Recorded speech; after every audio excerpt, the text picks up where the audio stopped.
नहीं था, कि उसकी आवाज में इनकलाब नहीं था। वो जो मांग रहा था शबाब नहीं था, मांग रहा था वो जहर जिसका वो आदी था। खामोश सुन रहे थे सब, बस वो ही फरियादी था, बस वो ही फरियादी था।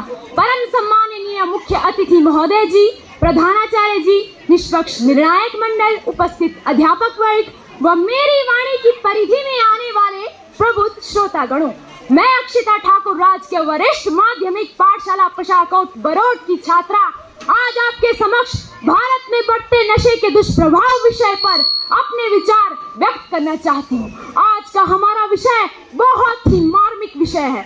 हम सभी के लिए यह तो एक भाषण प्रतियोगिता का विषय हो सकता है, परंतु इस विषय की सार्थकता उन करोड़ों माताओं से पूछो जिनका इकलौता बेटा, इकलौता वारिस नशे का आदी होने के कारण पल पल मौत की तरफ बढ़ता जा रहा है। वर्तमान खाक है और भविष्य भी धुआं, वर्तमान खाक है और भविष्य भी धुआं, बिगड़ी सी सोच और घना अंधेरा, ना कोई उम्मीद ना कोई आशा, हर तरफ बस निराशा ही निराशा। अरे यही तो है इस नशे की परिभाषा, इस नशे की परिभाषा। मेरी मातृभूमि भारत, जिसने सदैव अपनी कोख से सदैव वसुधैव कुटुंबकम जैसे विचारों को जन्म दिया, यह सिद्ध कर दिया कि भारत एक अमन पसंद राष्ट्र है। मेरी मातृभूमि भारत, जिसकी सादगी और समृद्धि की गूंज शिकागो से लेकर टोक्यो ओलंपिक तक सुनाई पड़ती है। मेरी मातृभूमि भारत, जहां स्वामी विवेकानंद, भगत सिंह, महात्मा गांधी और सरदार वल्लभ भाई पटेल जैसे महान पुरुषों ने जन्म लिया। आज उसी मातृभूमि के युवा तीव्र गति से नशे की चपेट में फंसते जा रहे हैं। नशे की लत ने आज हमारे युवा वर्ग को इस प्रकार जकड़ लिया है जिस प्रकार एक शिकारी अपने शिकार को जकड़ता है। आज हमारे देश में बहुत से मादक पदार्थ प्रचलित है, जिनका प्रयोग हमारा युवा वर्ग धड़ल्ले से कर रहा है। आज भांग, अफीम, चरस, गांजा, कोकीन, तंबाकू, शराब, हेरोइन और चिट्टा हमारे देश के युवाओं को आसानी से उपलब्ध हो रहा है। वर्तमान में एक अनुमान के अनुसार देश के लगभग 8.13 करोड़ लोगों को नशे की चपेट में पाया गया है, जिसमें से 15 लाख से भी अधिक लोग चिट्टे के आदी हैं। देवों की भूमि कहे जाने वाला हिमाचल प्रदेश भी तीव्र गति से इसके जाल में फंसता जा रहा है और इसके पुख्ता सबूत आए दिन आपको अखबारों में पढ़ने को मिल सकते हैं। नशा एक ऐसी समस्या है जिसका एक व्यक्ति के साथ ही साथ पूरा परिवार नष्ट हो जाता है। यदि परिवार नष्ट होगा तो समाज नष्ट होगा, यदि समाज नष्ट होगा तो इस अखंड भारत को छिन्न भिन्न होने में ज्यादा समय नहीं लगेगा। नशा जो करता है इंसान, उसका कभी ना होता कल्याण। नशे की लत जो जारी है, यही सबसे बड़ी बीमारी है। मेले लगते हैं शमशानों में, मेले लगते हैं शमशानों में, आज उसकी तो कल अपनी बारी है, आज उसकी तो कल अपनी बारी है। कुछ समय पहले शिक्षण संस्थानों में एक सर्वे किया गया, उसमें पाया गया कि 10वीं तक पढ़ने वाले विद्यार्थियों में से 50% विद्यार्थी ऐसे थे जिन्होंने कभी ना कभी किसी न किसी प्रकार का नशा किया है। ये भविष्य के लिए खतरे के संकेत है। एक नशा किया हुआ व्यक्ति अपने लिए, अपने परिवार के लिए, वह अपने देश के लिए बोझ बन जाता है। वह चोरी चकारी करने लगता है।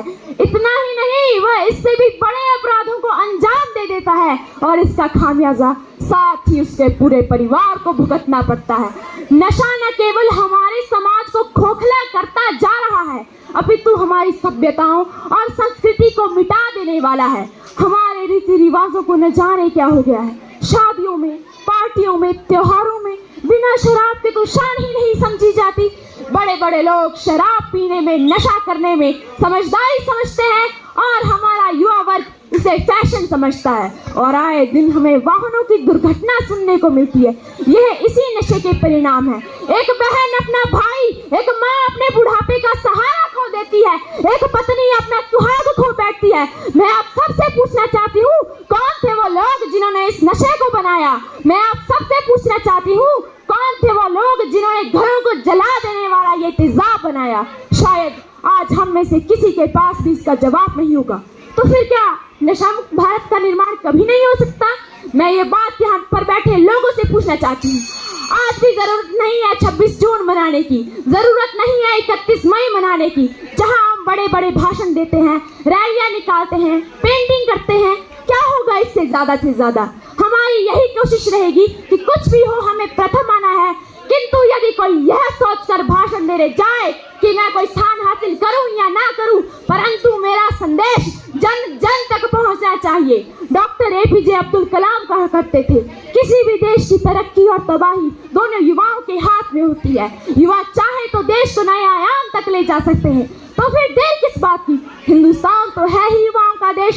तो आओ आज जंग का ऐलान करते हैं, जंग अपने मन मस्तिष्क के खिलाफ जो हमें नशे की तरफ आकर्षित करता है, जंग उन लोगों के खिलाफ जो नशे का प्रचार कर रहे हैं। तभी तो होगा एक आत्मनिर्भर भारत का निर्माण, तभी तो होगा एक अखंड और नशा मुक्त भारत का निर्माण।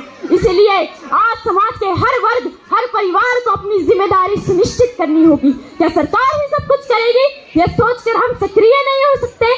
तो आज हम सभी को यह ठान लेना होगा, यह प्रण लेना होगा, यह संकल्प करना है कि हम इस नशे को अपने देश के भविष्य के साथ खिलवाड़ नहीं करने देंगे और भारत के उज्जवल भविष्य की कामना करेंगे। अंत में मैं इन्हीं पंक्तियों के साथ अपनी वाणी को विराम देना चाहूंगी कि ना मांगते हैं तुमसे रोजी रोटी, ना मांगते हैं हम तुमसे प्यार, कि ना मांगते हैं तुमसे रोजी रोटी, ना मांगते हैं हम तुमसे प्यार।